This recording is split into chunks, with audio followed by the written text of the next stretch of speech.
네, 안녕하세요. 대한국토도시계획학회 빅데이터 연구위원회 2회 세미나를 시작하도록 하겠습니다. 최근에 이제 AICT라는 용어가 막 일상화돼서 막 사용되고 있는데, 사실 제가 처음 이 주제를 연구하기 시작했던 한 3년 전, 2023년도에 처음 리포트를 낼 때만 해도 되게 낯선 용어였고, 학계에서 특히 스마트 시티 분야에서도 사실 받아들여지기 쉽지 않은 개념이었었는데, 되게 굉장히 AI 덕분인지 모르겠지만 사회가 급변하고 있다라는 생각이 들어요. 그래서 지금은 거의 국정과제에 확정될 만큼 AICT라는 용어가 이제 범용적으로 막 사용되고 있는데 그 틀의 어떤 이론적 토대를 마련한 연구들이었다라고 생각이 듭니다. 그래서 오늘은 그런 내용들을 조금은 이해하기 쉽게 설명을 드리는 걸 목적으로 좀 시작을 해보겠습니다. AI 기술 트렌드랑 AICT가 등장하게 된 이론적인 배경, 그다음에 공공부문에서 AI를 어떻게 쓰는지, 그리고 지금 현재 놓여져 있는 정책 방향과 과제들에 대해서 좀 설명을 드리도록 하겠습니다. 여기 계신 분들이 AI에 대한 이해가 굉장히 천차만별일 것 같은데요. 스마트 시티에서는 사실 10년 전부터 뭐 CCTV에 적용되는 컴퓨터 비전 쪽 AI 기술을 계속 사용해오고 있었고, 사실 우리가 뭐 AICT나 어반 AI 같은 얘기를 할때 2022년도에 그 공개됐던 챗GPT 이후에 사실은 우리가 LLM을 가지고서 AI라는 용어들을 법률적으로 굉장히 많이 사용하고 있다라는 거죠. 근데 그 외에도 사실은 AI는 굉장히 선택지가 많은 앞으로도 추가 개발이 필요한 영역들을 놓여져 있어요. 그래서 굉장히 다양하다라는 점, 그런 차원에서 사실 우리 도시 차원에서 주로 사용되고 있는 기술을 보면 크게 뭐 한 네 가지 정도로 정리가 될 수 있다라는 걸 볼 수 있고요. 뭐 디텍션 하는 영역에서 우리가 기존의 CCTV에서 객체들을 분리하면서 객체들을 이제 영상에서 이제 데이터화 시키는 작업들, 그리고 피지컬 AI로 넘어가면서 이제 센서 데이터나 다른 추가 데이터들을 영상이랑 붙으면서 공간을 인식하는 데이터까지 사실은 넘어가고 있고요. 우리가 빅데이터에서 많이 사용하고 있던 프레딕션 하는 것들을 이제 뭐 머신러닝이나 ML 같은 방법론들을 많이 사용해서 프레딕티브 AI 영역들도 사용을 하고 있고, LLM 같은 경우에는 이제 멀티모델로 들어가면서 처음에 이제 텍스트 모델이 주가 됐지만 지금은 뭐 텍스트와 붙여서 영상이나 추가적인 다양한 영역으로 산출물들을 막 작성해내고 있죠. 그 와중에서도 제가 사실 집중했던 뭐 영상을 30분이기 때문에 시청하지는 않겠습니다. 여러분들이 찾아보시면 될 것 같아요. 작년 2024년도부터 뭐 이쪽 기술 분야를 휩쓸고 있는 건 다 에이전틱 AI예요. 그 전까지는 사실 LLM이라고 하면 쉽게 얘기하면 그냥 추론 모델이에요. 범용적으로 사용할 수 있는 추론 모델을 개발한 거고, GPT-3 수준에서 개발되는 것들을 이제 오픈 소스로 개방하고 뭐 다양한 활동들이 있었지만 GPT-4의 영역으로 들어가면서 사실은 우리나라 사실 인프라 가지고서는 개발하기 힘들 만한 영역이에요. 투자가 되기도 어렵고. 그러면서 사실은 그 사업 분야를 굉장히 못 찾고 있었는데 에이전틱 AI가 등장하기 시작하면서 AI 빅테크들이 전부 사업 모델이나 비즈니스 모델들을 다 이쪽에서 찾고 있고, LLM이 쉽게 말하면 LLM이 뭐 우리가 얘기하고 있는 지능이나 머리 정도로 생각이 든다면 그 추론 모델을 가지고서 실제 우리가 하고 있는 업무를 대체하기 위한 에이전틱 모델들을 만드는 영역에 들어선 게 에이전틱 AI라고 보시면 돼요. 그래서 여러분들이 뭐 퍼플렉시티 같은 것들을 사용할 수도 있고 마노스 AI 같은 것들을 사용할 수 있는데, 추론 모델은 범용적인 대답을 내놓는 애들이고 에이전틱 애들은 최근에 뉴스라던가 내가 필요한 뭐 검색 분석 이런 것들을 다 조합해서 분석된 결과, 검색된 결과들을 내놓고 있죠. 그런 형태로 사실은 진화를 하고 있습니다. 이런 차원에서 봤을 때는 한 네 가지 정도의 발전 상황이 있다. 우리가 뭐 AICT든 뭐 어반 AI든 얘기를 하고 있지만 사실 AI라고 하는 건 영상 쪽에서 그동안 해왔던 디텍션의 영역이 있고, 그다음에 데이터를 근거로 프레딕션 하는 영역이 있고, 제너레이션 하는 영역이 있고, 이게 에이전트로 넘어가게 되면서 범용적인 두뇌나 이제 도시에서 AI를 통합해서 운영하게 되는 뭐 슈퍼 AI라든지 뭐 굉장히 다양한 스마트 시티 쪽에서는 새로운 용어들이 막 등장하기 시작을 해요. 그래서 이쪽부터는 이제 도시나 도시 스케일에서 또는 인간 수준의 지능을 등장하기 시작했다라는 것들이죠. 사실 AI가 주도하고 있는 사회 변화가 뭐냐? 이거를 사실 작년, 재작년부터 제가 계속 연구를 해왔던 거고, 사회 변화에 대한 리포트들은 엄청나게 많아요. 제가 그거를 막 뭐 한 30개 정도를 최근에 나온 것들을 다 뽑았고, 그 중에서 뭐 필요한 요인들이, 변화시키는 요인들이 뭐냐라고 해서 한 25가지 정도가 됐고, 전문가 한 141명을 대상으로 어떤 가치들이 중요하냐, 요인들이 중요하냐 이런 것들을 조사했던 것들이고 특히 이제 이쪽 같은 경우에는 그 25가지 중에 어떤 변화 요인들이 굉장히 중요하냐, 우리 사회에. 특히 이제 도시나 공간 쪽에서 어떤 그 요인들이 중요하냐라는 것들을 알아보기 위해서 조사를 했던 거고, 이쪽 파트는 공공에서 도입할 수 있는 서비스들이 어떤 것들이 있냐, 공공에서 어떤 서비스들이 들어갈 수 있냐라는 것들 아까 네 가지 차원에서 AGI는 사실 없기 때문에 제너레이티브 이때 당시만 해도 사실 뭐 AI 비서라든가 어시스턴트가 공공 행정에 들어와서 서비스한다라는 게 이게 작년 4월, 5월 때 조사한 건데 그런 얘기를 했을 때만 해도 사실 그게 뭐 할 수 있는 얘기냐라고 오히려 반문을 하시는 분들이 많았는데 1년만 게 지나지 않았지만 지금은 누구나 다 AI 어시스턴트가 들어올 거라고 다 얘기하고 있죠. 그런 차원에서 좀 귀감이 될 거라고 보고 있고요. 그와 관련해서 이제 공공에서는 과연 그럼 뭘 해야 되느냐 했을 때 확실히 이제 전략이 부재하다. AI도 종류가 굉장히 많고 뭐 막연하게 다 AI 쓰면 된다라고 하고 있지만 앞에서 구분한 네 가지 영역에서만 봐도 AI를 사용할 수 있는 방법론은 솔루션은 굉장히 다양합니다. 그래서 어떤 걸 쓸 거냐. 그리고 우리 도시에서는 AI로 뭘 할 수 있느냐, 미국처럼 뭐 민간 투자를 계속 집중해서 이끌어낼 거냐, 아니면 중국처럼 공공에서 되게 강압적이지만 AI 실증 도시들을 막 만들어낼 거냐, 뭐 핀란드처럼 행복한 도시를 만들기 위해서 AI를 쓸 거냐, 그런 전략이 없다. 그리고 실제로 공공 데이터라고 불리고 있지만 학습하는 사람들 입장에서 봤을 때는 도시 데이터라고 불리는 애들 학습할 수 있는 데이터 없다. 데이터 허브에 쌓이고 있는 CCTV는 사실 일주일이면 다 지워지는 그런 데이터들이고 센싱 데이터들이 쌓여야 되는데 센싱 데이터로 막연히 다 쌓아둘 수도 없거든요. 그러니까 우리가 실제로 도시 데이터라고 불리고 있는 애들에 대해서 학습 데이터로 전환하는 사업들을 우리가 하고 있느냐, 준비하고 있느냐, 뭐 인프라, 그 밖에도 생태계, 특히 AI이기 때문에 거버넌스 이런 것들이 굉장히 중요한 가치로 떠오른다는 거죠. 이러한 것들을 사실 종합해 봤을 때 이 오른쪽은 이제 AI가 도시에서 어떤 수요를 하겠느냐라는 뭐 딜로이트 같은 리포트들을 조사했던 것들이고 이러한 조사들을 해봤을 때 한 8가지 정도의 사회 공간적 변화를 우리가 예상해 볼 수가 있겠다. 과거에 우리가 뭐 AI를 사실 첫 번째는 전부 다 뭐 효율성, 생산성의 변화를 얘기하고 있어요. 그래서 앞으로 지역 생산성, GRDP 같은 이런 지역 생산성을 가로지을 때 우리가 그동안에 뭐 인간의 노동력, 뭐 자본 이런 것들 투입하기로 시작했는데 그거를 뛰어넘어서는 영역에서 우리가 기술이라는 영역이 굉장히 지역의 생산성을 견인하는데 굉장히 큰 요소가 될 거다. 그리고 공간 구조 측면에서 봤을 때 과거에 뭐 종로나 여의도나 뭐 강남과 같은 구도심 중심지들의 변화가 이제 판교나 AI를 기반으로 한 고소득 직군들이 집권한 그런 직업군의 변화가 일어날 것이고 인구 이동이 그에 따라서 발생될 거고 일과 생활의 균형을 뭐 지금도 4.5일 뭐 4.4일 뭐 주간 4일을 근무하는 걸로 막 변하고 있지만 이러한 변화들이 계속 일어나게 될 거다. 그리고 두 번째는 어반 AI라고 부르는 것들은 우리가 랩실에서 또는 온라인에서 데이터를 취득해서 학습시켜서 돌리는 그런 것들과 다르다. 오프라인 데이터를 취득할 수 있어야 되고 그 도시 데이터라고 명명하는 것들에 대해서 우리가 학습할 수 있는 기반 데이터들을 구축해야 된다. 그리고 AI라고 우리가 어반 AI라고 하는 것들은 도시 문제는 하나의 원인으로만 특정 원인으로만 해결할 수가 없기 때문에 굉장히 복잡한 문제 해결을 갖고 있고 지역적 맥락을 이해해야 되고 얘를 통해서 AI 의사결정을 할 수 있는 영역으로 들어가야 된다. 그리고 세 번째는 이제 새로운 자원으로서 AI 인프라에 대해서 얘기하고 있습니다. 데이터 센터라든가 전력, 냉각, 친환경 발전 이런 것들이 사실은 새로운 인프라 도시 시설로 이제 등장하기 시작을 했고 이것뿐만이 아니고 역량 강화, AI 리터러시 같이 지역의 인재들을 계속 육성해서 충당하지 않으면 새로운 자원으로서 이런 것들을 받아들일 수가 없다. 특히 이제 공공에서 그럼 AI 서비스를 도입할 때는 요로 다양한 가치들이 있긴 하지만 이 중에서도 뭐 어떤 것들이 중요하냐.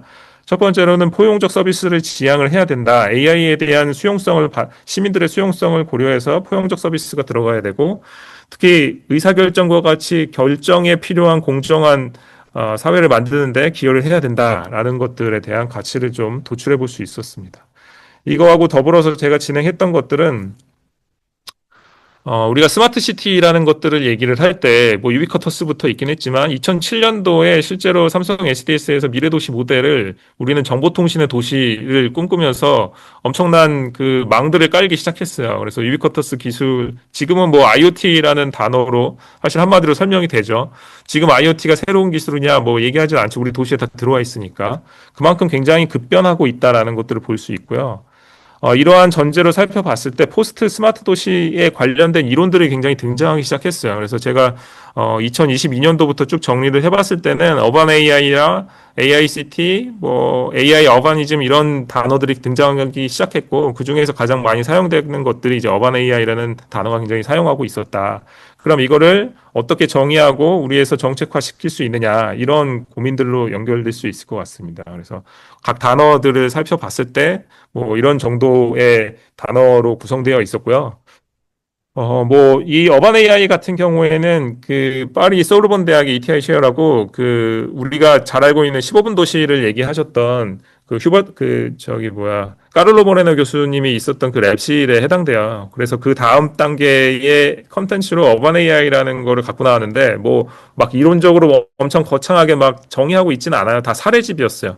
근데 이 사람들이 이 휴버트 베로시라는 사람이 지켜봤을 때는 그동안에 우리가 스마트 시티를 해왔던 거랑 지금 그 AI를 기반으로 해오고 있는 사업들이 굉장히 어떤 크로스로드의 지점에 와 있다. 크로스로드라는 지점에 와 있기 때문에 우리가 지금부터라도 이런 것들을 발굴하고 새로운 개념으로 만들어가지 않으면 뒤처진다. 뭐 과기계에 다 잡아먹힌다. 뭐 이런 사실 그런 경각심들을 막 불러일으키는 얘기들을 막 하고 있어요. 사실 실제로 지금 AI 실증 도시 뭐 AICT를 여러 군데에서 발표하고 있지만 스마트 도시나 국토교통부 건너뛰고 막 얘기하고 있거든요. 그런 차원에서는 사실 우리도 준비가 필요하다라는 그런 관점으로 보실 수 있을 것 같아요. 뭐 이 장표는 항상 지금 제가 뭐 어딜 가든지 받는 질문인데 스마트 도시하고 AICT나 어반 AI랑 뭐가 차이가 있냐. 이 관점이에요. 그래서 이거를 막 뭐 선을 자르듯이 정확하게 구분할 수는 없지만 현재 우리나라에서 부르고 있는 스마트 도시, 스마트 시티라는 거는 통합 플랫폼이라고 하는 뭐 서울이나 인천이나 뭐 세종이나 다 동일합니다. 통합 플랫폼이라고 하는 뭐 CCTV 망에 의한 도시 통합 운영 센터를 가지고 거기에 이제 솔루션들을 연계시켜서 운영하는 그래서 도시 운영을 최적화하겠다. 이게 가장 기본적인 모델이에요. 그래서 어느 도시에 가도 거의 유사한 형태를 갖고 있죠. 근데 이제 AICT나 어바니에서 중요하게 생각하는 거는 앞으로는 우리가 민원 데이터, 뭐 텍스트나 영상이나 음성이나 이런 데이터들을 계속 합습하면서 도시에서 발생하는 문제를 얘네가 진단한다는 거야. 그래서 도시 문제를 얘네가 진단하고 필요한 기술을 솔루션을 매칭하고 그걸 통해서 어떻게 해결해 나갈지 도시 문제를 예측하고 뭐 사후 대책이 아니고 사전 예방적으로 공공 서비스가 작용을 한다라는 것들이죠. 그런 차원에서 사실은 그 전에 뭐 데이터와 관련된 뭐 표준화나 이런 것들보다 실제로 알고리즘이 작용되는 AI 윤리나 투명성, 공정성 이런 것들이 굉장히 중요한 가치다라는 것들을 이해를 할 수가 있을 것 같습니다. 실제로 스마트 도시에서 얘기하고 있는 우리가 그 R&D 혁신 성장 동력 R&D를 추진했었는데 그때도 이제 4단계까지 이렇게 전망을 했어요. 3단계까지는 현재 온 거고 4단계 앞으로는 우리가 지능화된 플랫폼을 맞이하게 될 텐데 얘네들은 뭐 디지털 트윈, AI, 블록체인, 뭐 클라우드 뭐 이런 엣지 이런 것들을 다 기반하고 있다라는 것까지는 왔죠. 근데 사실 어반 AI 구조에서 살펴보면은 인프라 데이터 모델 적용 이 네 단계로 살펴보면 굉장히 동일한 방향성으로 가고 있어요. 근데 마지막 단계에서 차이가 있다라면은 지능화된 플랫폼이라는 게 결코 최신 기술을 병렬적으로 나열하는 게 아니라는 말이죠. 그 최신 기술이라고 불리고 있는 뭐 AI라는 것들에 대해서 실제로 우리는 이제 알고리즘이나 머신러닝을 통해서 디시전 메이킹을 할 수 있다라는 거죠. 그래서 에이전트 중심의 자동화된 의사결정이 사람이 내리는 게 아니라 그동안에는 이제 데이터 비주얼라이제이션을 통해서 의사결정자가 그냥 참고하는 거예요. 아, 이게 빅데이터 분석을 하고 나니까 이게 최적화된 경로구나 뭐 이렇게 진행을 하면 되겠구나라고 참고를 하는 거지 얘네가 직접 판단하는 게 아니거든요. 근데 앞으로는 에이전트 중심의 자동화된 의사결정을 우리가 공공행정에서 도시행정에서 직접 겪어야 된다는 얘기예요. 이거를 우리 행정 안에 들어올 수 있느냐 그거를 결정할 수 있는 모델들이 개발되어야 되는 거고 그거를 맞이할 수 있는 사회를 만들어야 되는 겁니다. 그런 차원에서 포스트 스마트 도시라는 차원에서 우리가 다음 단계 핵심 인프라는 도시 인공지능이라고 불리고 있는 도시 데이터를 학습하고 AI 모델을 개발하고 에이전트들의 집합이 될 거고 얘네들을 사용하게 되는 그런 공공 서비스가 주가 되는 인프라가 핵심이다. 그리고 그거를 뭐 AICT라고 부르던 뭐 KAICT라고 부르던 어떤 용어를 사용하든 간에 중요한 거는 자율성을 추구하는 도시 모델을 우리가 나아가고 있다. 그 과도기에 들어가 있다. 크로스로드에 들어가 있다라는 점을 상기시키고 싶었습니다. 네. 실제로 글로벌 AICT 사례들을 좀 살펴보면, 제일 처음 했던 거는 콰이사이드의 토론토 사례였어요. 여기서는 뭐, 캐나다가 글로벌 하기에는 제일 먼저 국가 AI 스트래티지 플랜을 국가 계획을 수립해요. 그러면서 AI 테스트베드로 콰이사이드에 어반 데이터를 수집할 수 있는 디지털 설계를 같이 들어갑니다.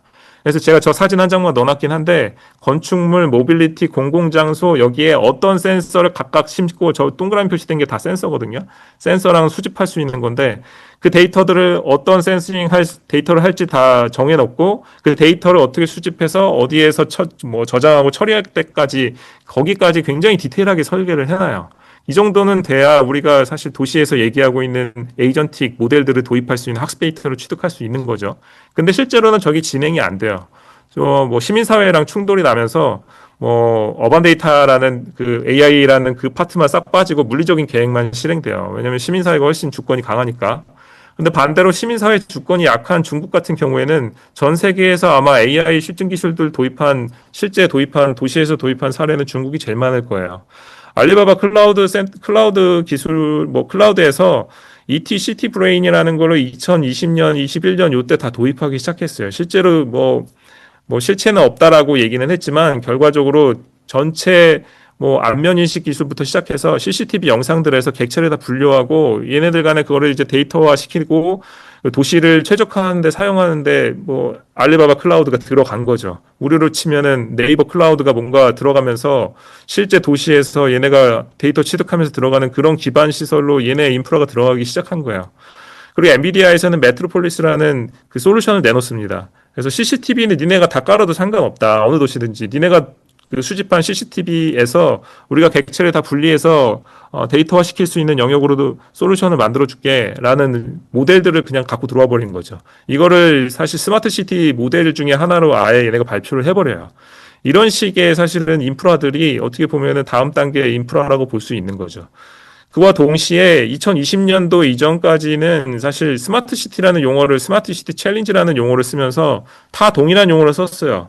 근데 2020년도 넘어오면서 도요타에서는 우분 시티를 만들기 시작했고 일본에서는 스마트 시티라고 부르지 않고 슈퍼 시티라는 용어를 사용하고 있고 중국 같은 경우에는 상하이에 이제 베이양 AI 타운을 건설해서 여기서 테스트베드 할 수 있는 기반 인프라들을 다 넣은 AI 타운을 건설을 합니다. 그리고 이번 달에 발표를 했던 베이징에서는 이거는 이제 앞서 얘기 드렸던 거는 신도시에 새로운 인프라들을 다 넣고 그 인프라들을 테스트할 수 있는 테스트베드의 역할을 할 수 있는 도시를 만들었었는데 베이징에서 이타운이라고 하는 기존 시가지 내에 특정 구역을 지정해서 AI 실증 도시를 실제 발표를 합니다. 계획을. 그 외에 뭐 사우디 같은 경우도 그렇지만 이러한 도시들이 새롭게 막 등장하기 시작한다라는 거죠.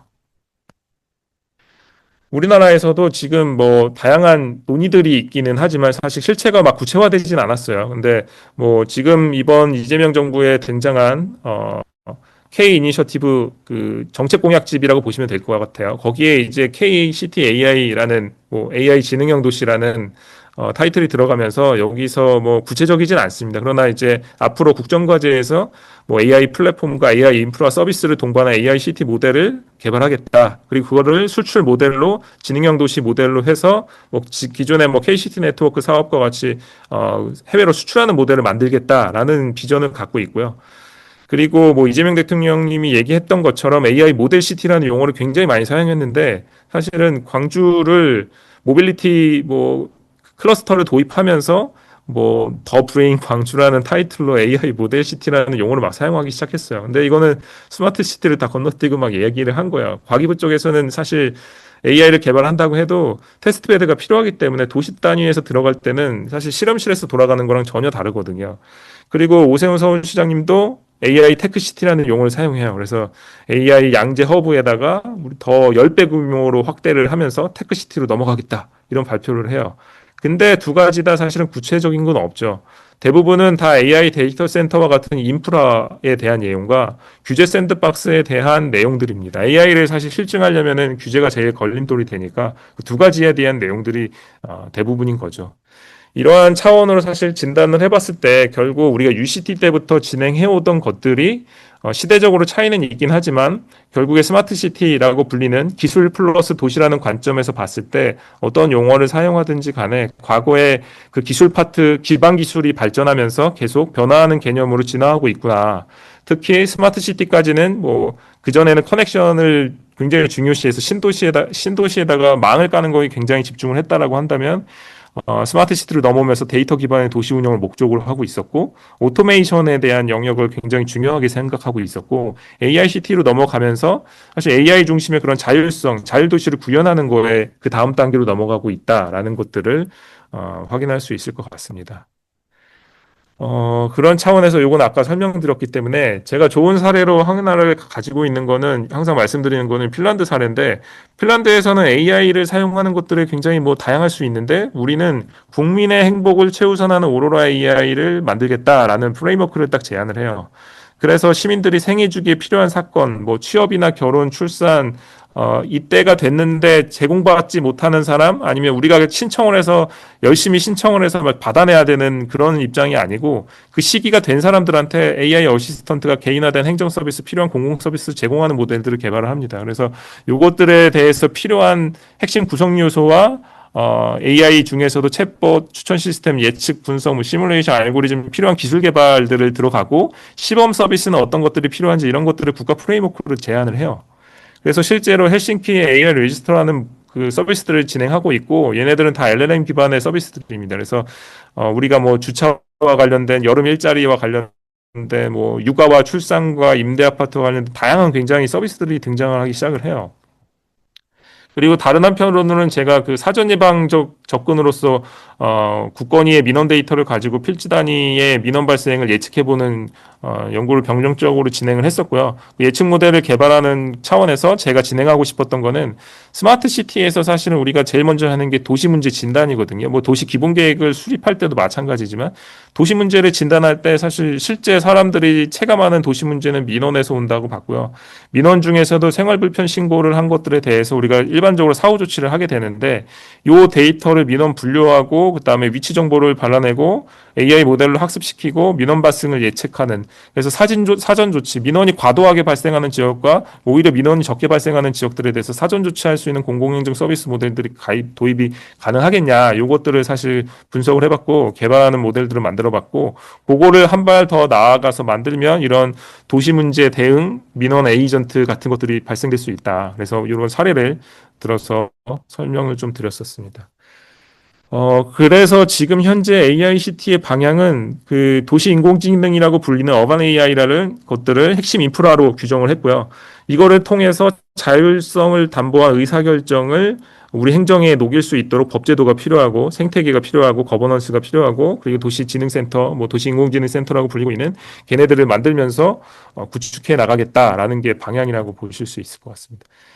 에이전틱 특히 제가 이제 그 자율성에 대한 기술들을 핵심 인프라나 핵심 기술을 명명하기가 굉장히 어려웠어요. 2024 이건 제가 앞서 작업했던 것들은 2023년 4년 그때 작업했던 것들이기 때문에 근데 2024년도에 에이전틱 기술들이 나오면서 사실은 굉장히 저는 이게 적합한 기술이 기반 기술이라고 생각했고 그 에이전틱 AI를 기반으로 한 자율성을 담보로 하는 어반 AI를 개발하는 뭐 핵심 기술 개발하는 R&D가 필요하다라고 제안을 하면서 기획이 들어가게 됐는데 이게 그 다보스 포럼에서 2024년 12월에 에이전틱이 휩쓸면서 현재 에이전틱 미래 모델에 대해서 얘기하면서 얘네가 여기 퓨처 타입에다가 스마트 시티의 트래픽 플래너가 에이전틱 AI의 최종 모델이다, 미래 모델이다라고 박아놨어요. 그래서 제가 이걸 보면서 한편으로는 조금 어이가 없기도 했고 다른 한편으로는 아 그래 이게 방향이 맞았구나라는 생각이 좀 들기도 했습니다. 그래서 요거는 에이전틱 AI에 대한 내용인 거고 최근에 그 에이전틱 AI와 저희 제일 그 연동돼서 사실 주목받는 기술이 MCP 기술인데 MCP 같은 경우가 우리가 앞으로는 이제 뭐 건축 관리 에이전트, 뭐 도로 관리, 교통 모빌리티 에이전트, 뭐 신호 체계, 시설물, 에너지 이런 에이전트들이 굉장히 다양하게 있을 텐데 얘네들 간에 에이전트 투 에이전트 간에 표준 프로토콜을 작성해서 서로 주고받게 해서 도시 문제 같은 경우에는 단 한 가지 원인만으로 발생하지 않거든요. 그래서 건축물에 대한 문제일 수도 있고 교통에 대한 문제도 있을 수 있기 때문에 복잡한 문제, 도시 문제를 해결하는 데 있어서 이런 MCP 기술 같은 것들이 앞으로 점진적으로는 도시 통합 운영 센터라고 불리는 이런 협업 플랫폼이 그런 것들이 대체하겠구나라는 것들에 대한 것들을 전망해 볼 수가 있었습니다. 그래서 이런 기반 기술 변화에 따라서 필요한 연구개발 꼭지들이 뭐 기반 기술부터 뭐 앞에 말씀드렸던 그런 협업 플랫폼을 개발하고 그다음에 한국형 AI 도시를 실증하는 이런 흐름으로 계속 진행되겠구나 해서 뭐 지금 R&D를 제안을 했었고 이게 통과가 돼서 지금 기획 공고가 났고 오늘 마감이라서 일단은 기획연구과제 제안을 했습니다. 네, 그래서 이 내용들이 들어가 있는 거고요.